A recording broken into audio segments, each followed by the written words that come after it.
베프의 쪽 배상훈 프로파일러와 함께 한 주간에 가장 관심 끌었던 사건에 대해서 짚어보겠습니다. 안녕하십니까 베프님. 안녕하세요. 네, 최근에 저희 베프님께서 또 이 내란 상황에서 윤석열 어떤 심리 상황이라든지 그 주위의 상황들 얘기를 해주면서 좀 인기가 많습니다. 그래요? 관심을 가지는 분들이 많아요. 그래서 저희가 걱정입니다. 네. 아니 근데 뭐 어차피 범죄의 일부분이고 범죄 심리하고 같이 또 되어 있기 때문에 충분히 이제 분석을 아마 많은 분들이 관심 갖고 있는 것 같은데, 자 어제 또 그제 뭐 5차 6차 변론이 있었어요. 특히 윤석열 대통령하고 그 증인들이 좀 마주치는 모습들이 있었는데, 여인영, 이진우 이 사람들 말할 때 별 문제 없다가 홍장원 전 차장 발언할 때 윤석열 미묘한 표정 변화가 저는 좀 봤거든요. 일단은 그 어떤 부분, 이 변론 과정에서 탄핵 심판에서 어떤 부분을 베프님은 눈여겨보셨습니까? 사실 이번에 거의 생방송되는 이 장면은 범죄 심리라든가 이런 행동 분석에서 거의 교과서로 쓸 정도의 그 정도입니까? 극적인 어떤 행동 변화가 나타나서 저는 이제 물론 이제 강의 때도 이거 분명히 쓸 겁니다. 왜냐하면 그러니까 어떻게 그 사람의 행동과 심리가 연결되고 그리고 그것에 따라서 어떻게 그 다음 당황이 예측되는가에 대한 부분. 홍장원이라는 사람은 아시다시피 간첩 수사 많이 하고 그 정보 쪽 오래 한 사람이라서 사람을 많이 달아본 사람이에요. 그러니까 그 사람한테는 사실은 직접 눈을 보고 하기가 참 그렇죠.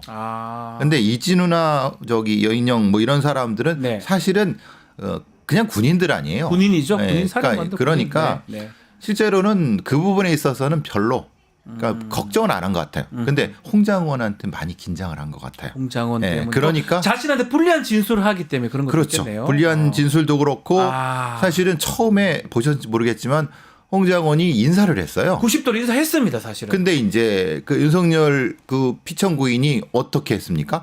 아예 보지도 않았어요. 그리고 딴짓하고 아니 이렇게 했어요. 그리고 전혀 안 보고. 사실 근데 저는 그게 홍장원의 고도의 전략이라고 본 것은 사실 일단 인사를 한다는 건 공격이죠. 딱 한 번 하면은 그러니까 만약에 조금 단수가 높은 사람이면은 웃거나 손으로는 들었을 거 아니면 뭐 고개를 까딱거릴 수 있었는데. 근데 외면해 버리면 어떻습니까? 자기 마음대로 대답하는 거죠. 그러니까 그래서 여기서는 조금 하수다. 수가 낮았구나. 오히려 홍장원 전 차장이 수도권을 가져가잖아요. 수도권을 가져가잖아요. 90도로 인사함으로써. 그러니까 선제 공격을 한 거죠. 그러니까 안 보니까 부담이 안 느껴지죠. 근데 여인영, 이진우 할 때 어때? 보면서 그러니까 사실 위압감 느끼죠. 그리고 사실은 어쨌든 대통령이었고 자기는 그 부하였는데 그러니까 그 뒤부터 이진우의 말이라든가 이런 것들이 사실은 뭐 답변 안 하게 이렇게 되는 그 부분만 보더라도 일단 첫 장면에서도 그게 나타난 거죠.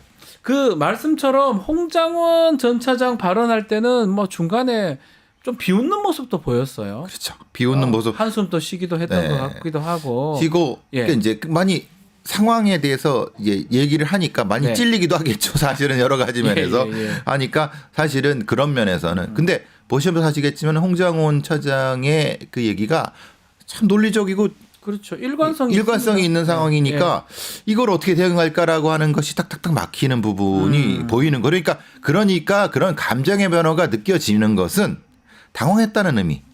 그리고 여러 가지 면에서 대응이 사실 부족하다는 의미. 이런 것을 알려주는 거죠. 그걸 아주 전형적으로 보여주는 그 장면들입니다.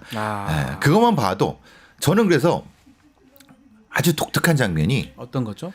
홍장원이 인사하고 이걸 외면하는 그 장면을 재판관들이 보는 거 보셨어요? 재판관들이 보겠죠. 당연히 보겠죠. 그러니까 맞습니다. 홍장원을 보는 게 아니라 피청구인을 보는 윤석열을 봤습니다. 왜냐하면 그 반응이 어떤가. 그러니까 사실은 저희 재판관들은 그래도 형사재판을 2, 30년 한 사람들 아닙니까? 그렇죠.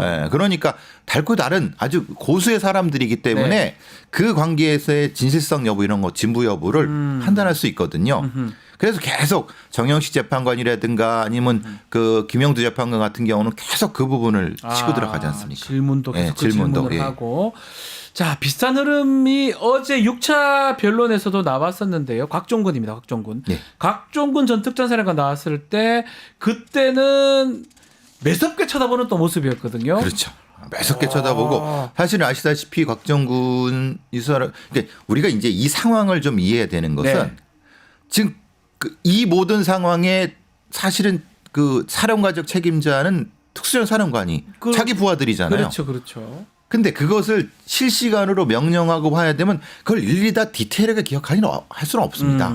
그게 사실 생각해보면 인원인지 의원인지 요원인지가 그 문구 하나가 뭐가 중요해요. 그러니까요. 그 상황을 다 이해한 거잖아요. 예. 대통령의 말이 끌어내라. 그래 그거. 그러면은 그게 인원이든 의원이든 다 공감이 된 거잖아요. 예. 근데 그거 갖고 물고 늘어지고 있으니까. 예. 근데 이제 이 군인 출신이니까 군인이고 그러니까 조금 당황하고 물어보니까 인원이 맞는가 이런 건 그게 사실은 그러니까 그 법을 하는 사람들한테 사실은 곽정훈 사람이 약간 함정에 빠진 느낌이 들었어요. 그래서 말이 좀 네. 약간 진술이 그랬다는 또 평도 있습니다. 그러니까 피천구인 대통령이 네. 무섭게 몰아붙이잖아요. 이게 홍장원보다는 조금 약할 것이다라고 말랑말랑하죠. 생각하고 그렇게 네. 했는데 네. 그럼에도 불구하고 곽종훈 전 사령관이 진술을 바꾸지 않았어요. 바꾸지 않았어요. 큰 틀은 똑같았어요. 그러니까 맥락은 유지됐는데 각각의 어떤 개념 부분에서 기억 못한 거 아니면 그렇죠. 그런데 사실은 그건 의미가 없잖아요. 그러니까 일관성이 중요한 거지. 네. 그러니까 이제 이 피천구인 윤석열의 심리 상태를 알 수 있는 거죠. 사실 궁한 거죠. 그거를 잡으려고 한 거지 않습니까? 배프님 보시기에는 누구 말이 맞는 것 같아요? 이 홍 전 차장이나 곽 전 사령관 진술은 일관성이 있고 윤석열은 좀 왔다 갔다 하고. 우리가 보통 진술의 진부 여부를 따질 때는 네. 수미일관한 앞과 뒤의 흐름을 따집니다. 우리가 인간의 기억은 사실 불확실하기 때문에 그 중간에 어떤 작은 개념들이 사실은 뒤바뀔 수 있고 그러거든요. 예. 그 부분에 집중하는 사람들은 맥락에 자신이 없다는 거예요. 그러니까 피천구인 윤석열은 전체 맥락에는 자신이 없고 그러니까 자신 있는 장면을 부딪히는 거죠. 그러니까 그 부분이 사실은 봐야 되는 거고. 그러네요. 그러니까 재판관들 다수는 그걸 봤을 겁니다. 전체적인 걸 보지 않고 요거만 자꾸 바꾸려고 요거 세부적인 것들을. 보통 그런 걸 쪼개기 전략이지 않습니까? 작은 전략. 그래서 근데 그런데도 곽정곤이라는 사람은 그 부분에 있어서는 확실히 그 처음 해봤을 때는 조금 약간 좀 뭐야라고 했는데 꾸준히 얘기도 하고 사실 이진우라는 사람도 그런 거죠. 대답 못하겠다고 하는 건 인정한 거 아닙니까? 인정한 거라고 보는 게 맞다라는 거죠. 보는 게 맞죠. 왜냐하면 재판관들은 검찰 조서를 보고 있는데 그걸 그건 저 형사재판한테 다투겠습니다 하는 얘기는 인정한 거잖아요. 그러니까 그 부분에서는 이건 군인이다. 그냥 군인이구나. 그런 느낌이 들었어요. 자, 탄핵 심판도 얘기를 했고 어제 또 중요한 게 내란 국조특위가 열렸는데요. 노상원 관련해서 우리 노보살, 아기보살 이선진 씨가 노상원 이선진은 모르죠. 비다나 씨. 비다나 씨라고 하면 좀 알 수 있을 것 같아요. 비다나 씨가 나오셔가지고 노상원 관련된 얘기를 좀 했는데 일단은 뭐 무속 얘기긴 한데 가장 좀 눈에 띄는 게 배신자를 좀 물어봤다. 이런 뭐 배신자 색출 명단. 이거 어떻게 봐야 됩니까? 저는 놀랍습니다. 이거는 배신자를 할 때는 왜 그럴까요? 사람 못 믿어요? 못 믿죠. 못 믿는데 주체를 봐야 된다고. 그러니까 사실은 노상원이 주체인 거예요. 그러니까 이 계획의 전체적인 맥락을 틀어지운 건 노상원이라는 거죠.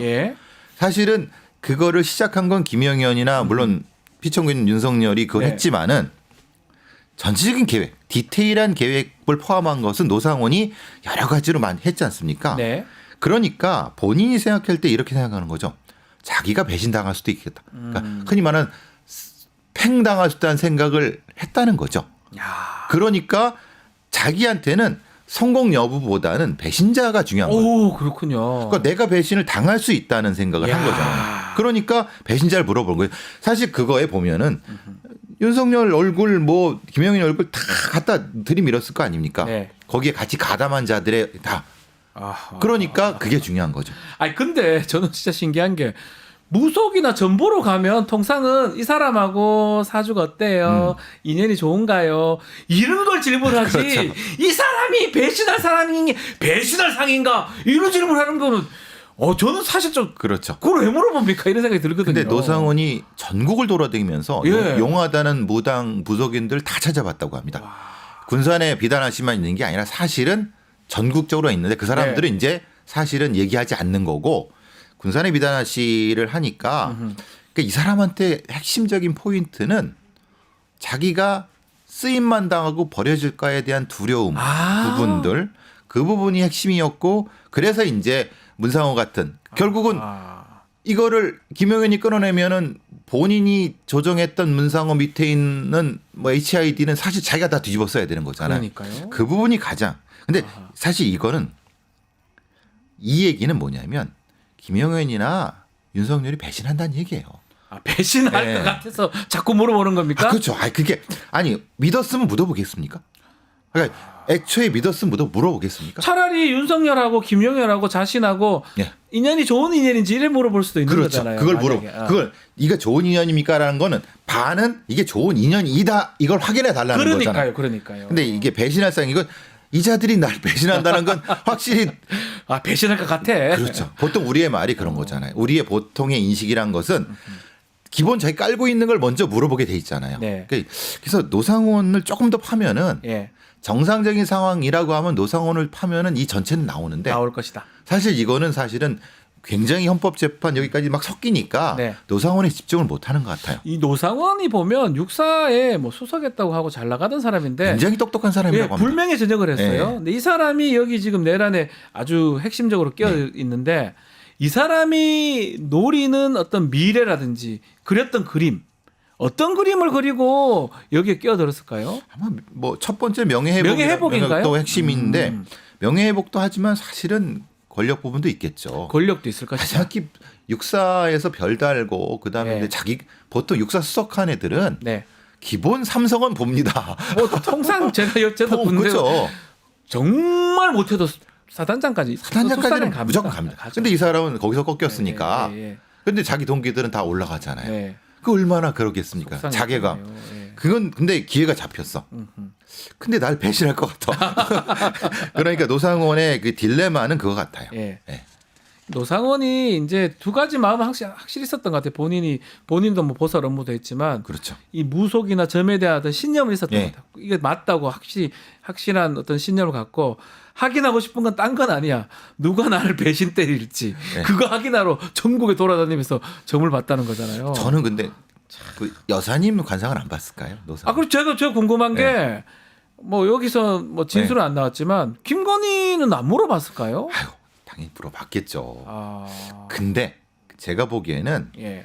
같은 무속인의 입장에서 아마 오히려 김 여사는 신뢰했을까라는 느낌이 들어요. 그건 어떤 의미입니까? 왜냐하면은 사실은 예. 이 캐스팅이 어디서 됐을까라는 접점을 찾을 수가 없어요. 노상원에 대한 접점을. 그렇습니까? 왜냐하면 갑작스럽게 노상원이 등장하거든요. 맞아요. 그러니까 김영원과 노상원이 어떻게 물론 예전에 청와대에서 근무했다는 건데 그거는 벌써 몇십 년 전 얘기고 네. 그래서 아마 접점이 그거라고 했기 때문에 거기서 약간의 약간 무속점 여기서 네. 김건희랑 연관성도 있을 수 있다 이런 분명히 있을 수 보시는 있다고 보는 거군요. 거죠. 그러니까 신뢰를 한 거지. 아니 십몇 년 전에 근무했던 그 사람은 어떻게 믿어갖고 캐스팅을 합니까? 오히려 근데 이럴 수도 있겠네요. 만약에 이거 뭐 추측 부분이긴 한데 노상원이가 전보로 가면서 배신할 사람들 김용현이 배신하냐 뭐 윤석열 이런 건 물어봤는데 김건희는 안 물어본 것 같거든요. 약간 더 믿었다 이 말인가? 그러면 캐스팅의 주체가 저쪽이 됐어요. 아닐 수도 다를 수도 있다는 거죠. 저쪽이 뭐 됐어요. 이건 아직 확인 안 되는 거니까 추정인데. 네. 그래서 그렇다고 볼 수 있는 거죠. 그런 측면이 있는 거죠. 왜 김용현의 배신하고 물어본다는 거는 그 사람이 캐스팅을 안 했다라는 걸 볼 수 있다는 거잖아요. 주가 아니라는 거죠. 네. 사실. 아마 앞으로 지금은 윤석열 탄핵에 포인트가 맞춰져 있다 보니까 노상원이 좀 빠진 모양새인데 이제 국조도 열리고 있고요. 조사도 한다면 노상원이 뭔가 큰 키를 갖고 이 국면에 대해서 얘기를 할 것이다. 그래서 본인이 얘기하는 게 저거지 않습니까? 수첩을. 네. 수첩에 대한 뭐 문서 감정도 하면서 자폭 얘기도 나오고 얘기니까 무섭더라고요. 예. 굉장히 많은 걸 가지고 있는 것 같아요. 네. 근데 지금 주안점이 노상원이 아니니까 네, 그런데 그렇죠. 정상적인 형사재판이라고 하면은 아마 노사원을 더 집중을 봤을 것 같아요. 네. 네. 알겠습니다. 한 가지만 좀 더 살펴보겠습니다. 지금 탄핵 집회가 곳곳에서 열리고 있는데 최근 탄핵 반대 집회가 여의도파, 광화문파 이렇게 나뉘면서 이게 너무 이게 파벌이 왜 이렇게 되는 겁니까? 이게 뭡니까? 지금 궁금하신 뭐 다 아시겠지만은 예. 전광훈 신혜식이 한파입니다. 네. 소위 광화문파. 광화문파. 그리고 소년보하고 예. 전환길 예. 또는 뭐 이쪽이 여의도파이면서 네. 이게 지방을 돌아다니고 있고, 네. 그죠? 네. 그리고 이제 정광훈 쪽은 광화문으로 집중하자 네. 이거고, 저쪽은 뭐냐, 니네들이 아니지 않냐 이런 식의 의미에서 서로 간의 파벌. 그래서 굉장히 심각한 갈등이 있는 것 같아요. 네. 서로 막 욕도 하고 막 죽인다 살린다 이런 얘기도 하는 거 보니까. 뭐 이해관계일 수도 있지만 기본적으로 뭐 교인쟁탈전일 수도 있고. 네. 이게 사실은 교회가 다르지 않습니까? 예. 그런 부분이 좀 큰 것 같아요. 뭐 이게 새가 커지면서 혹시나 자신들을 영웅으로 좀 생각하는 그런 것도 있을까요? 기본적으로 예. 있지 않겠습니까? 음흠. 그러니까 자기 중심을 보여라. 네. 전 목사님은 내가 근데 어디 듣보잡이, 그건 듣보잡은 그분이 쓰신 건가? 예, 어디 듣보잡이 말이니까요. 이런 건데, 예. 근데 사실은 그 세계로 교회의 그 이 손 목사님도 굉장히 그 큰 교세이거든요. 네. 이거 충돌은 노선 충돌과 세력 갈등이 주가 되겠죠. 네. 네. 알겠습니다. 자, 오늘 베프의 촉은 여기서 마무리하겠습니다. 배상훈 프로파일러 함께했습니다. 감사합니다. 감사합니다. 유튜브 구독하고 실시간 채팅과 댓글을 남기시면 매일매일 7천 TTCO를 드립니다. 참여 방법은 통통물 어플을 다운로드하고 회원가입과 로그인을 해주세요. 마이페이지에서 나의 회원 고유 번호를 복사해주세요. 유튜브 구독 후 실시간 채팅이나 댓글창에 고유 번호를 한 번만 입력하면 준비 끝! 지금 유튜브 채팅과 댓글 쓰기 참여하고 7천 TTCO 받아가세요.